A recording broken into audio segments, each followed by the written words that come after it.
So yeah, just again, my name is Rich. I'm the clinical ops manager and training manager based at the college. And both Seb and Dave asked me to do a quick session on Epipens, predominantly. But what I'd like to cover is, because we've got about 20 minutes, and it doesn't take 20 minutes to say pull the cap off the end, grab hold of it, and jam it in your leg without stabbing yourself. But what I thought would be good is to try and dispel maybe a few myths around allergies and stuff. Just make it clear about what it is that we're identifying when we're talking about anaphylaxis, other than the horrendous word to spell, how to use the pen, and a couple of other things to think about. So I'll try, as Zoom and Teams and stuff isn't the most interactive way of doing things, I will try and throw some questions out there, and if you can grab your mute buttons and give us some answers, that'd be great. So who is CASCare trained that's here, by way of a hand or a thumbs up or a shout? So I've got Laura. I don't think I've got everybody's pictures. Oh, I'll put it over there. That works. Cool. Okay. So this will recap some of the stuff that we've done on the CASCare course, a little bit more depth, maybe, and there might be a couple of things that might be different that we'll pick up as we go through, but not much. So intolerance. Anybody know what do we mean by an intolerance type reaction to something? I'd say your body disagrees with it, but it's not life-threatening. Exactly that. That's a very apt way of putting it. And it's about digesting food generally. So, and that could be your gluten intolerance, your lactose intolerance, garlic, onions, that sort of thing. You eat something, and you start to get abdominal pain. You start to get bloated, wind, diarrhea, loads of unpleasant things. Very uncomfortable. Potentially quite painful, but not tends to be life-threatening. Okay, particularly unpleasant, but yeah, in theory in itself, it shouldn't kill you. And every now and again, you might get people who get skin rashes and itching and that sort of thing. And it sort of it comes on generally a few hours after eating whatever it is you've eaten, and it sort of makes sense. So take something into the body says, I'm not keen on that. I can't really do anything with that. I need to get rid of it in some way. Okay, and tediously sometimes with the bloating and stuff, it keeps it for a bit before it tries to get rid of it, and you get that constipation and then followed by diarrhea and vice versa, and it's not very nice. So but yeah, all about digestion. What about an allergic reaction? When we talk about allergic reactions, what sort of things might people be allergic to? Shellfish, pollen. nuts. Shellfish, pollen. Most common allergy is hay fever. Doesn't tend to kill people, but yeah, probably the most common one. Shellfish. Like animals, some medications. Yep. So some medication. Nuts. Nuts is always a good one. Shellfish, you've had. Animals, yeah. All latex, gloves, things latex. like that. Yeah. And certainly in the medical world, that causes an amount of problems because stuff used to be made of latex, and we all a number of years ago got rid of everything that had latex in it for these reasons. And it's a reaction to a food or a substance. So it doesn't have to be something you eat. It might be something, or even if it's a food, you don't have to eat it. And certainly I was on a bus with a friend of mine who's allergic to shellfish, and somebody opened a prawn sandwich about 3 rows further forwards, and the next thing she starts itching, starts getting blotchy red skin, and from some distance away. It is thought that within in their lives, more than 1 in 4 people have some sort of allergy. Okay, and a large proportion of that will be taken out by the hay fever stuff, but still can be very life-changing for people. And generally happens within a few minutes of being exposed to whatever it is that you're allergic to. So with our intolerance, we're talking number of hours down the line. This is a lot quicker. And typically, the first few, your hay fever type stuff, you're sneezing, your runny noses, watery eyes, maybe a little bit of a wheeze and a cough, itchy red rash, or if you've got asthma or eczema, that can start to be made to be worse as well. Now, it sort of makes sense to some degree. If you're allergic to latex and somebody touches you with a pair of latex gloves and you get a rash on your arm, there's a lot of logic in that, because, oh, that's what I'm allergic to. It's touched me there. I've got some sort of localized reaction to that. I get pollen in my eyes, around my nose, and that all starts to run, and I get sneezy. And all that stuff's unpleasant, but again, it's not necessarily life-threatening in itself. What about when we get to anaphylaxis? What's happening there? Does anybody know? So body's overreaction to something. Yeah. So person A might be allergic to shellfish, and they get the rashes and the blotchiness. Person B, allergic to shellfish, but their body goes into this sort of hypersensitive, it gets so carried away with it that I really don't like this, that it starts to move fluid around. And this is when we start to see the problems. Okay, so it is severe, life-threatening, or potentially life-threatening to a trigger such as an allergy. Often worse the second time than the first time. So your body goes, oh, didn't really like that very much. Bit of a rash, bit of a reaction. Okay. Next time that comes along, I might do something a bit worse. And then the second time is where you start pushing that fluid around. Usually develops very suddenly and gets worse very quickly. As with medicine, there's always the odd ones, but generally we're talking about people who react quite quickly. Okay. And because it's about fluid movement more often than not, you start pushing fluid out your blood, therefore your blood pressure drops. You start to get fluid in your tissues, so therefore you start to swell. What are we worried about when we talk about swelling? What's going to swell? Breathing. Yeah, your tongue, around your neck, and your airway starts swelling. That's causing us a major headache.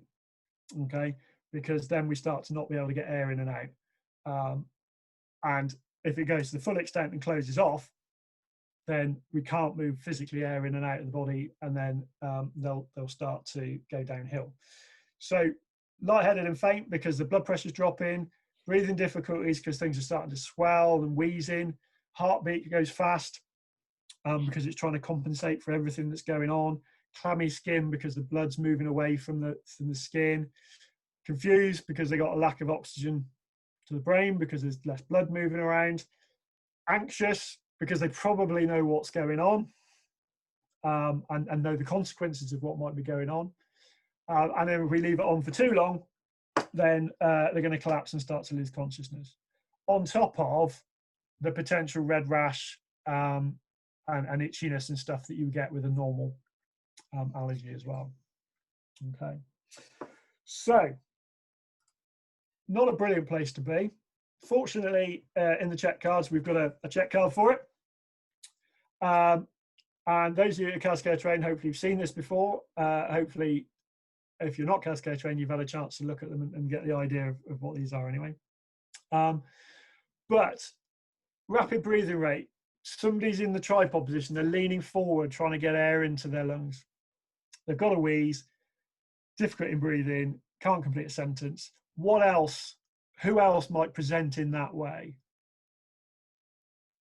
Heart attack? Was a heart attack? Yeah. Yeah, potentially. Certainly some of those. Asthma. Yeah, definitely. Bit of a wheeze, can't breathe, can't complete a sentence. These are all things that we'd be worried about with an asthmatic.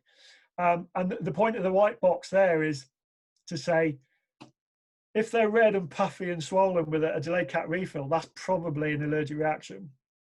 And the one on the asthma one is that they're blue and pale. How are we going to know that this is an allergic reaction? 99% of the time. We could ask them if they're still able to speak. Yeah. And that's the key thing, the story. So what we go on about, and I'm passionate about banging on about it for the first however many hours of the course, is that getting the story of what's going on. You ask them, are you allergic to anything? Yes. Okay, what are you allergic to? Peanuts. What was your last meal? Or Snickers. We're not a million miles away from know what's going on here. It's not all as easy as that, but it's relatively obvious. So stacks of reassurance, as with any casualty, but again, if they know what's happening, then they're going to be anxious about it. Remove from the trigger, again, sounds obvious. If the Snickers are still there, let's chuck it out of the way. Try and get them to slow their breathing rate down. So if there is any anxiety as part of this, then we may be going some way to make things a little bit better. If they're breathing too quickly, whatever oxygen is getting into the lungs isn't going to stay there. Sit them up, lean them forwards in that tripod position if we can, get them forward so that chest can open up and we can get as much air in as possible. You may see some of the videos and some of the stuff talks about lying people down. That's more, particularly if you're on your own and you're about to take your own EpiPen, that if you do collapse, you're not going to go anywhere. But that can make your breathing worse. So ideally, we want people sat up. If they're going to collapse, then they're going to collapse, and we've got to manage that. But ideally, that's where we want them to be. If we're on the boat or near the boat and they're big sick, then we can give them oxygen via the mask, and then encourage them to take their pen if they have one. Now, before we start getting into I've lost it. Before we start getting into the realms of the pen, we're not in the world of, oh, it's their pen, I can't give it, so let them hold it. I'll put my hand around their hand, and then they touched it last, and then that's all right. Okay, if they need it, it is their pen. It is a life-saving medication. We can give it. Ideal if they do it themselves, but if they're that poorly, then they won't be able to.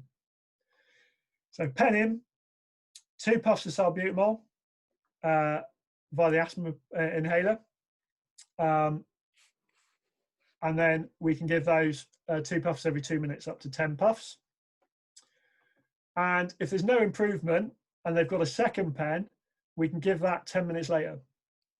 So we've picked 10 minutes because the guidance says 5 to 15. Okay, 10 sits in the middle of that, and I'm simple when it comes to maths. So that's the sort of thing we can do. And then they need to be away in whatever position is comfortable. Even if you give them the pen and they start to feel better, which hopefully they will, this is still a medical emergency. Okay, it's not Doc Martin where he stabbed him with a pen and then off he went and went home again. The potential, we don't know how much of the allergic thing that they've had, we don't know how allergic they are to it. The pen could wear off and then not be any better. So we need them in an ambulance, in a helicopter, and away. Okay. Which is what that says. Ideally, we don't want to leave them lying down, as we said. And then any pens they get needs to go to whoever you're handing over to. So presumably it'll be a paramedic either in an aircraft or in an ambulance, and they'll need to know how much adrenaline they've had.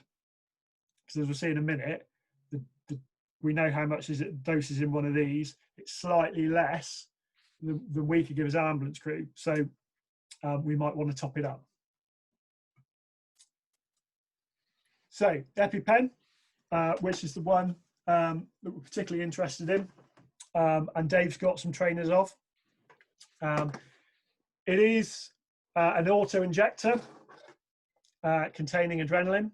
So you don't have, it's pre-filled, you don't draw it up, you don't have to worry about anything, it is there ready to go. If you can see my arrow, there's a little window there, and that allows you to see the drug that's in it. Just to make sure there is some drug in it, which there should be, and there's no bits or anything floating around in it. So you've got a clear liquid. Okay, contains adrenaline or epinephrine if you're American, and that's why they're called Epipens. And generally, for the numbers fans, 300 milligrams for an adult and 150 for a child. But again, we're looking at their pen that's prescribed to them. So we give them whatever dose is in their pen. Okay, what we don't do is borrow one from somebody else to give to somebody who's forgotten theirs. Okay, just in case there's an issue with the doses, or they shouldn't have it. And also, if we take the pen from somebody else and then they have an allergic reaction and they haven't got their pen, we're in a little bit of a sticky wicket. Okay, so it has to be the pen, the drug that is prescribed to that individual, and then we can give it to them. That's not an issue. It is designed for self-administration, but we can give it as a life-saving medication. Couple of things also to be looked at. It is quite clear here. Needle end in orange, and a blue and the blue cap. EpiPen will say blue to the sky, but there's 3 ways to hold this. What I'm going to do. Can you work your magic again, Steve? Oh dear. I mean, I say magic, it's never a good thing to see the full screen, but can you all see that? Mm-hmm. Okay, this isn't an EpiPen, it's a slightly different one, but the concept is the same. So there's 3 ways to hold it. That way, or that way. Now, if you hold it like that without your thumb getting involved with anything, okay, you can't get it wrong. If you put your thumb over the end, you stand half a chance of doing that. Okay, and then it's painful for you. You get a bit enthusiastic and a bit shaky and a bit sweaty, and the patient doesn't get anything. So hold it like that without your thumb getting involved, and then you're safe. If you get it wrong, it doesn't matter. Okay, but this is why I do my acrobatic act now, because my thing's too short. Okay, we're looking for sort of forward of where the seam is. If there's a seam on the trousers, forward of there, nice fleshy bit of the thigh. Okay, if you go too far back or get involved with injecting the buttocks in an American sort of war film kind of way, okay, you've got your sciatic nerve that goes down there. Anybody with sciatica knows how painful that is. The last thing we want to do is stick a needle in it. So we want to stay forward of that. Okay, nice fleshy bit of the thigh. Okay, hold it like that in your dominant hand. Cap off the end. Mention the EpiPen is blue, and then with the EpiPen, make yourself. It goes through thin clothing is fine. Okay, if it's Mustos, Helly Henson, thick jeans, biker's leathers, then we might need to get the scissors out and start cutting. Okay, but if it's thin clothing, that's fine. Okay, 10 centimeters away. Put it in. You'll hear it click. Okay, and then you hold it for 3 seconds. 1, 2, 3, and out it goes. Okay, so with EpiPen, and they say on them now, there's a nice big 3. It's in for 3 seconds. So anybody who's done our courses before, where we've probably said 10 seconds, it changed a while ago that we only need to hold them for 3 seconds, and you don't need to rub the skin. Okay, so, and I think these have been out long enough now since the change that they'll all be 3-second devices. Okay, so reasonably simple. Cap off, hold it 10 centimeters away, in the thigh, assume this is my thigh. 1, 2, 3, and away we go. Okay, the needle comes out. You can't, in all of the new ones now, you can't see the needle anymore. I can't stab myself with it once I've used it.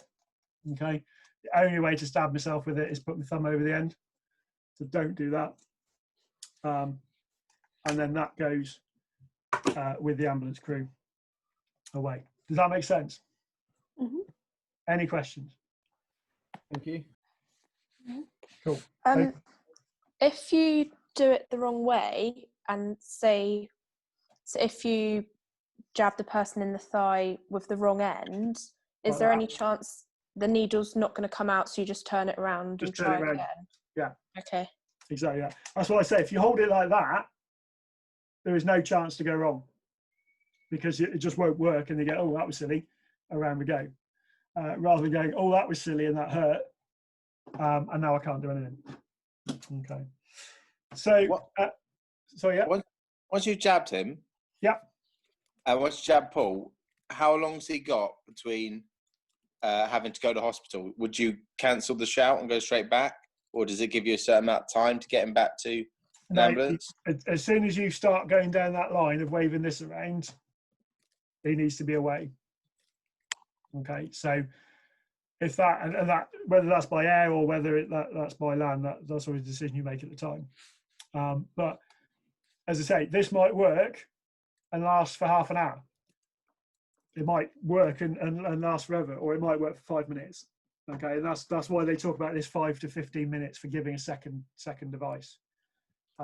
So until you give it and you sort of let things pan out, you don't know how long you've got.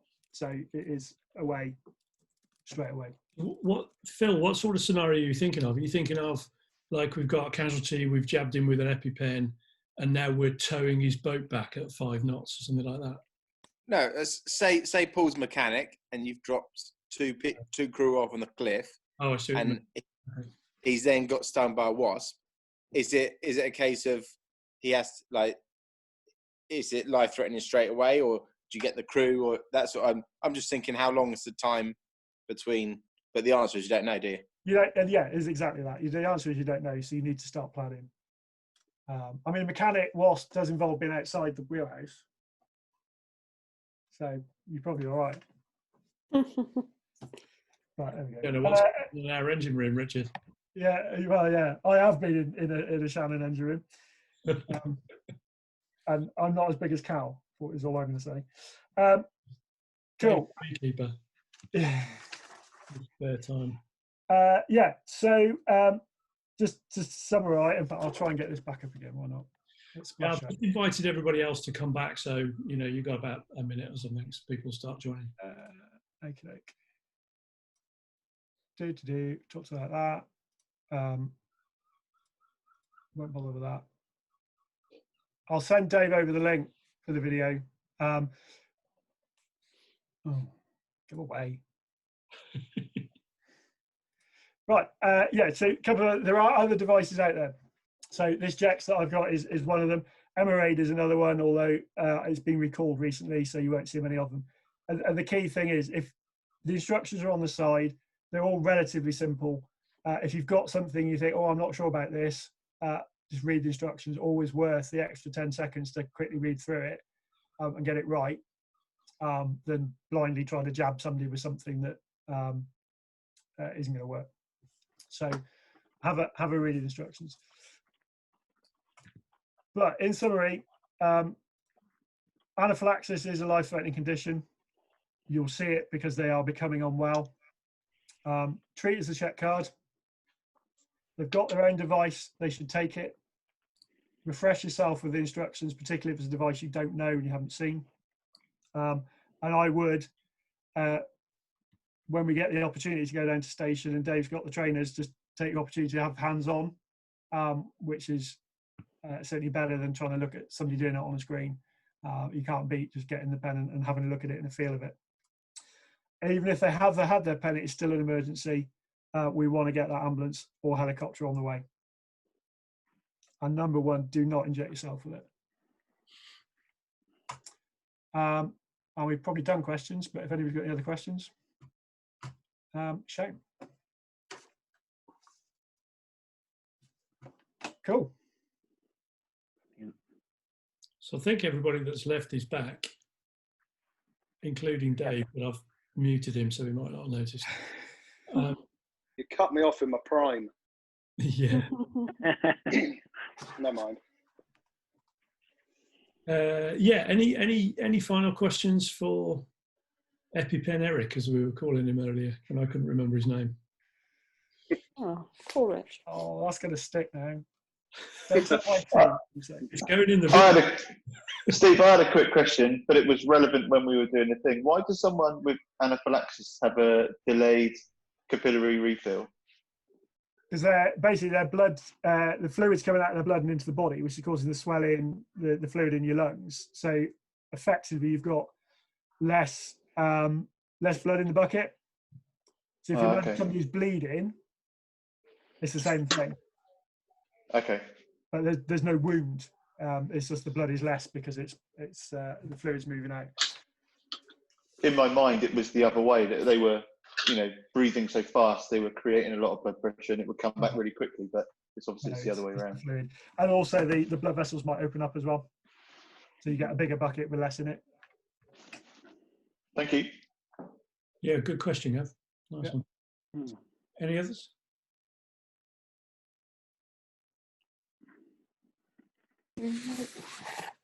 Cool. Richard, thank you very much. That was. Thank you. And thank you for everything that you do. And stay safe out there.